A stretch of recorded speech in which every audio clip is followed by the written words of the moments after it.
Hi, and welcome to Decoding AQ, helping you to learn the tools, mindsets, and actions to thrive in an ever-changing world. Hi, I'm back in my home studio, and I wanted to record a quick intro to this episode for a remarkable guest, Georg Schütz, one of our AQai Certified Partners. We recorded this special episode whilst live in Heidelberg. And Georg is a visionary in the field of leadership coaching and systemic team development with a rich academic background from LMU Munich in human medicine to specialized training in systemic business coaching and hypnosystemic concepts. Georg brings a unique interdisciplinary approach to every engagement. In fact, for over a decade, Georg has been at the forefront of transforming how leadership and communication are perceived and implemented across various industries. A seasoned trainer and coach, he has influenced numerous organizations, including Allianz, Deutschland, and Bosch, by fostering environments that champion emotional management, resilience, and innovative leadership practices. His work extends beyond the traditional boundaries, integrating creativity and strategic thinking to develop leaders who thrive in today's dynamic environments. Georg's philosophy centers on the belief that we can learn most from what we don't yet know, driving his pursuit to uncover and develop the untapped potential within organizations and their leaders. Whether it's through high-impact workshops, systemic team coachings, or transformative leadership programs, Georg's approach and his team is about creating meaningful change that resonates on both an individual and a corporate level. In this episode, Georg and I discuss his extensive work in Germany, managing a significant volume of leadership development programs that range from beginner to advanced levels, and specializing in guiding teams through challenging transformations. He shares how during COVID-19 pandemic, his company swiftly adapted to online training, ensuring continuous support for clients. Intriguingly, Georg exposes some insights into the back-end technologies that facilitate environmentally conscious and efficient meeting planning across various locations. I was fascinated by this tool and systems that he's built. He cites his engagement with my book, Decoding AQ, which sparked his interest in the adaptability frameworks and significantly has influenced his approach to leadership training. Looking forward, Georg is excited about his new venture, Adaptability. We talk about that, which is focusing on fostering adaptability as a core skill in our modern workforces. And this initiative aims to separate from the standard training methods by introducing a fresh perspective on management change and preparing leaders and teams for future challenges. So join us as Georg and I outline his vision for bringing innovative adaptability training to the German market, aiming to transform the traditional view of change and encourage a more dynamic, enjoyable approach to personal and professional development. Hope you enjoy. Hi, and welcome to a special episode of Decoding AQ. I'm here in Heidelberg in Germany with my good friend Georg, who we're going to have a great conversation about all his history and how we're getting involved. So, Georg, welcome. Welcome, Ross. So, tell us a little bit about your background. Where did you start your career, and where are you finding yourself now?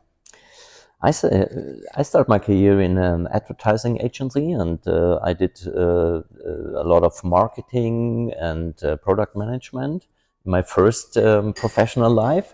And then I started my second professional life with training and coaching, and I did some leadership development. At the beginning, I did a lot of creative, innovation, design thinking things, because this was my background from the marketing point of view.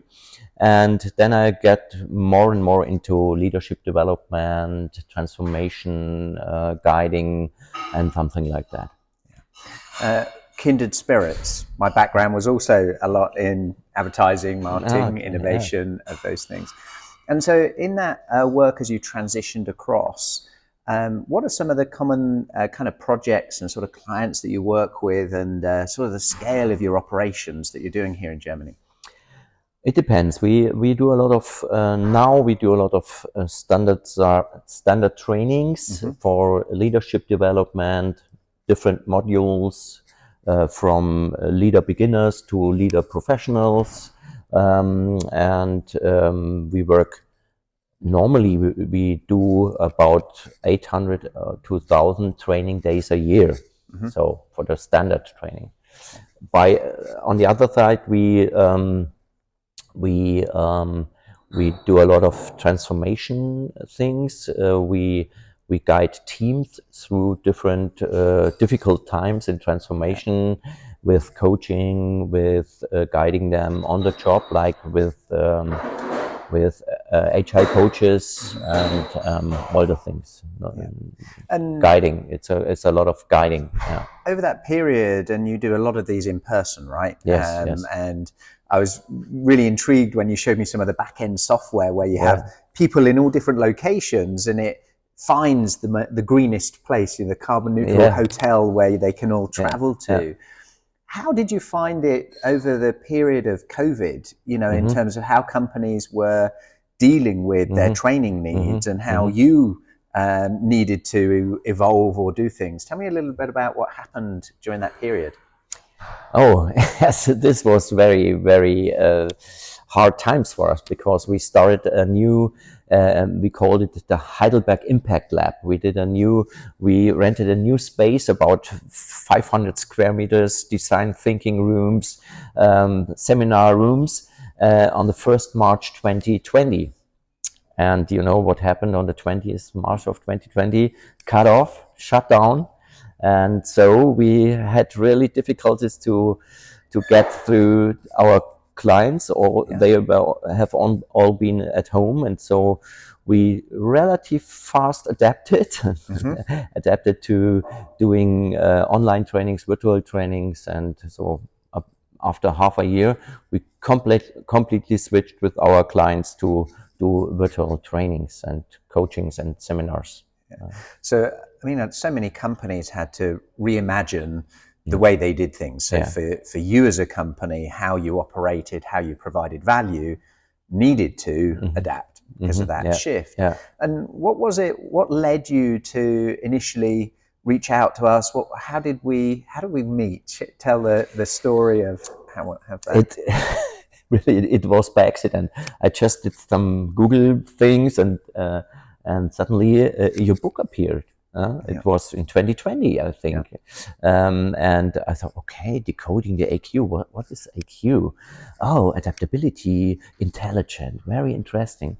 And at this time, I read a book from a German guy. He also framed it as Anpassungsintelligenz, adaptability, intelligent in Germany, but it was not built on a framework. It was just, he did a lot of books. Carl Norton, perhaps he's an English-German guy. And I saw your book and thinking, okay, that could be very interesting for us and our clients to have a framework, how to work on adaptability with people and with employees. Because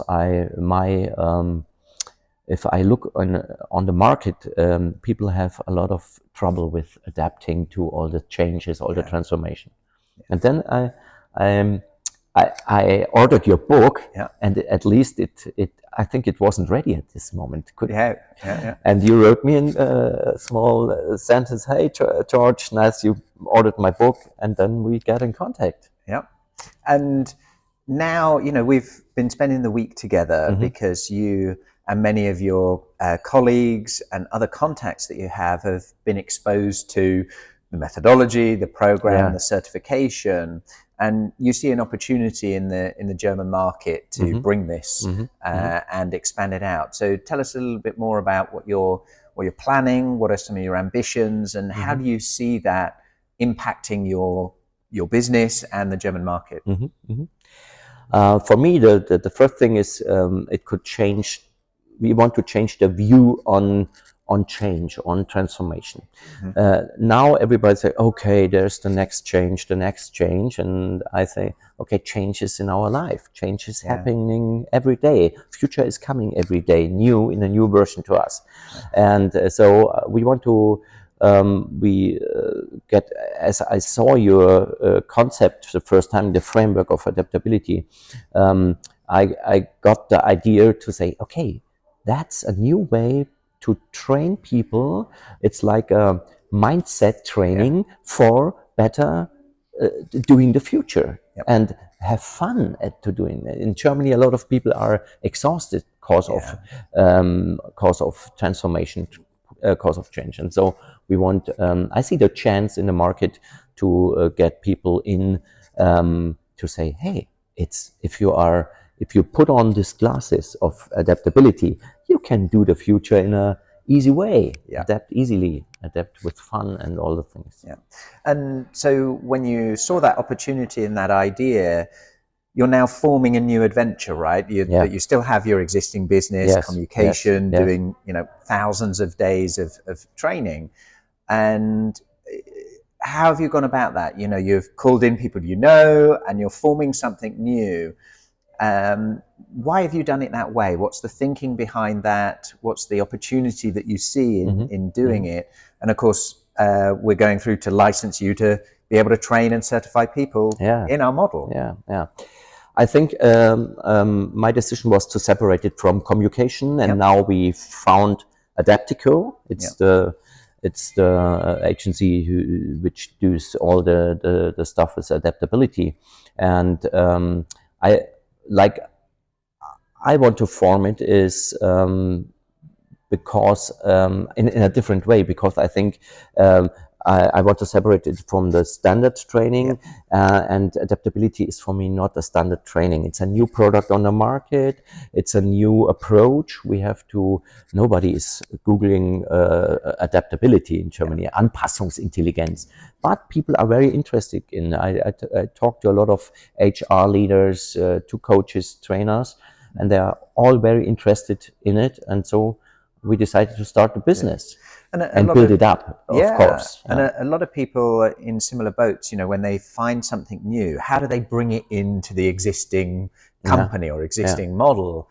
And a strategy of doing that, let's set up a separate thing, let's focus it, give the resources, the people, and of course it's multifaceted, right? You need operations, you need sales and marketing, you need the delivery and trainers, and all of those complications that come in of the exciting. And tell me, you have been talking about this with some of your clients. You've been doing keynotes of those sorts of things.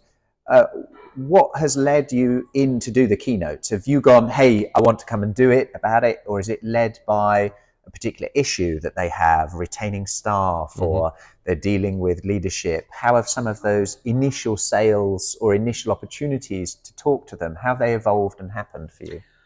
It was, I'm connected to a network with HR leaders within the energy branch, and they are always looking out for solutions, for whole solutions. Their hope is to find a new solution, and they get to us and said, okay, adaptability, this sounds as the solution for all the things, all the challenges we have. And I talked to them, I gave them the keynote, showed them the ACE model and all the things. And they say, okay, it's a good framework to do this. It's a lot of work. It's not a pill you swallow and then everything is all right. They come to us because they are looking out for solutions for permanent transformation and permanent change. I think that's their pain. I think. And as you mentioned before, change, it's continual, right? It's accelerating, we experience it's part of life, part of company life, and equipping people and leaders and workforces to be able to continually, healthily, with fun, navigate and enjoy that process is really important. And you have an ambition there where you already have, 14 or so coaches that are working for you and with you.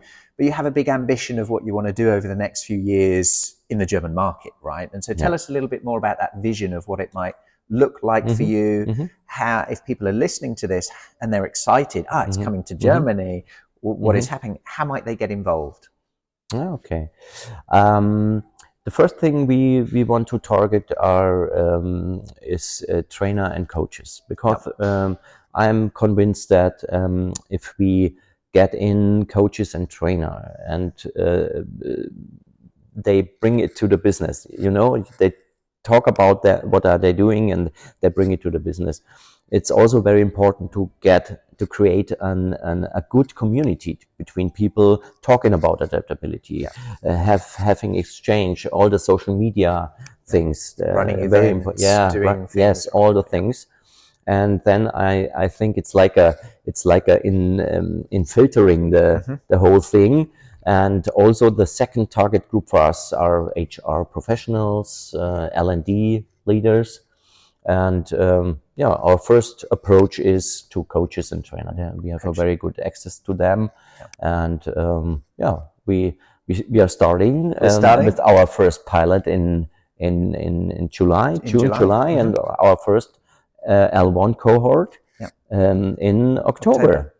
Hopefully, yeah, fingers crossed. So for us, it's really exciting as we're expanding globally and we're getting interest in different territories and areas. Now, not only the assessment being available in German, but the training and certification in German. So we've got a big project ahead of translating all of the materials and the nuances of those, and then delivering it. And you're excited to deliver some of these in person as well, right? And that opportunity to build the community, build the relationships with each other, because it's vitally important, right? That if we are supporting workforces, supporting teams, supporting companies to navigate through that, you've got to know, who are the people around me? How are we helping each other? That's fascinating. And one thing I've enjoyed in this last week is just the human connection, right? The human connection that we can all have a certain capability. We can do things.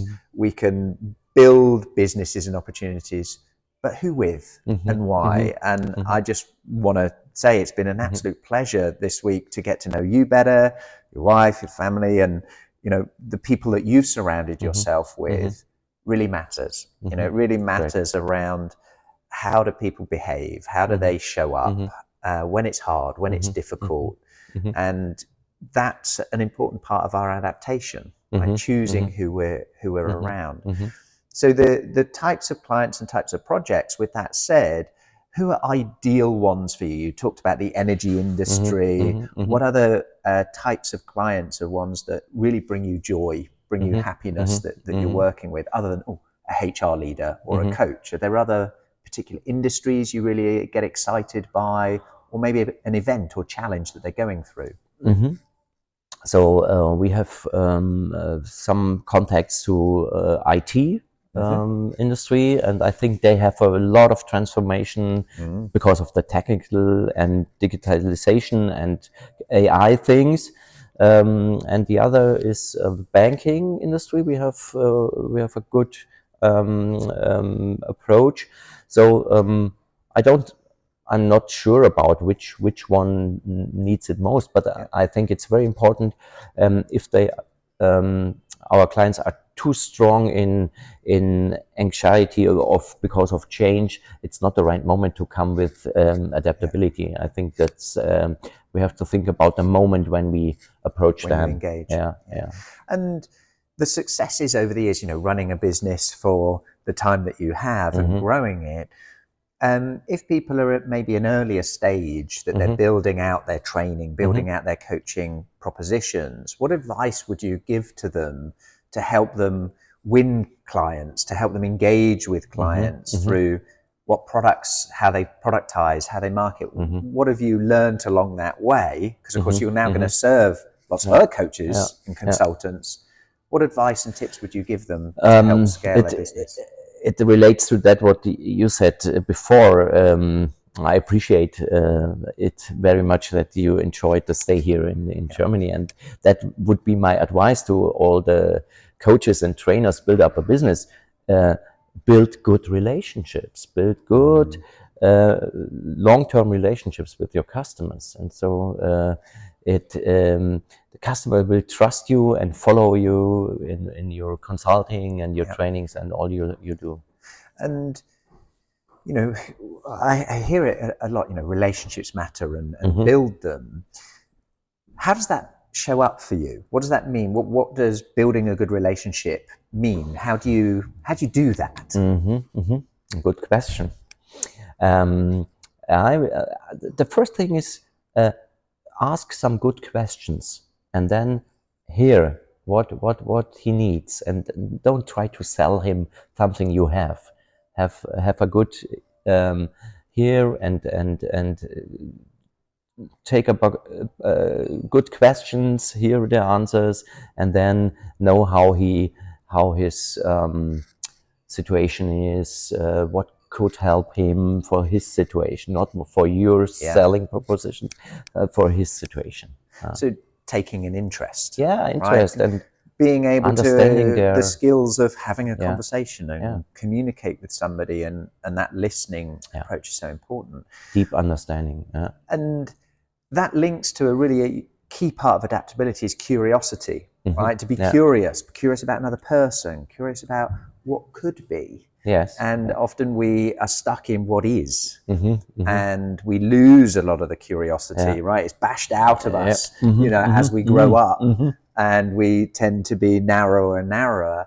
And as young, naive children, we're out in the world. So maybe a little bit of the childlike, fun, curiosity, play, curiosity. And one of the questions I ask all the guests on the podcast is linked to curiosity. And it's linked to firsts. So my question is two-part. It is, when was the last time you did something for the first time? And what was it? Very good question. It was the CDP certification. It was a new experience, 4 days, a lot of knowledge, a lot of things, a lot of plans and planning for the certification. But I think you search out for some other things. Could be. So although that's new, you're familiar with being in workshops, doing training, those things. 2 weeks ago, a friend of my daughter came with some like this board. You get on it and you have to do like this. And like the motorized. No, it's not motorized. It's like you have to swing. It's no motor inside. It's a swing board. And I tried this, and was a very nice experience. I fall down, but nothing happened. Everything is all right. This was the last time I did something for the first time. Out of curiosity, I did something new, and I want to try it. It's interesting, what stimulates us to do something for the first time. Could be another person. Could be our children, our friends, and then the bravery to do it, to be able to fall down, to have fun with it. And I think that's a message I really want to instill people in work. When you bring things to other people, to be playful, to know that we might fall down, but actually that's where the learning grows. So if people want to get in touch with you, if they're interested, this is interesting to me, I'm excited, I've got opportunities in the German-speaking market now. How do they best get in touch with you and the new company or the existing company? The existing company is communication.com, and the new is adaptico.de